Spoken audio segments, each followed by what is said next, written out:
নমস্কার বন্ধুরা, ফিরে এলাম নতুন একটি কমেডি ভিডিও নিয়ে।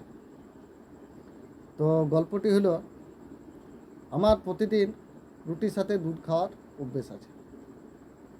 শুধু আমি না, আমার মেয়েরাও খায়। তো এক গোয়ালা প্রতিদিন আমার বাড়িতে দুধ দিয়ে যেত।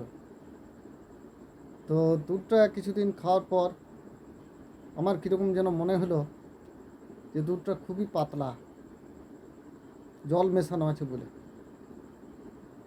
তখন আমার স্ত্রীকে গিয়ে আমি জিজ্ঞাসা করলাম, হ্যাঁ গো, দুধ পোয়া কত করে নেয়? বলছে 10 টাকা করে তো পোয়া নেয়, আমি ওকে 5 টাকা করে দিই।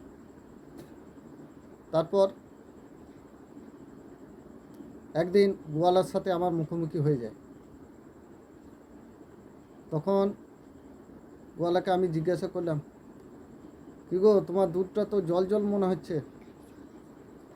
হ্যাঁ, জল জল মনে হবে না, অর্ধেক দাম দিলে কি আর পুরো ভালো কোয়ালিটির দুধ পাবেন?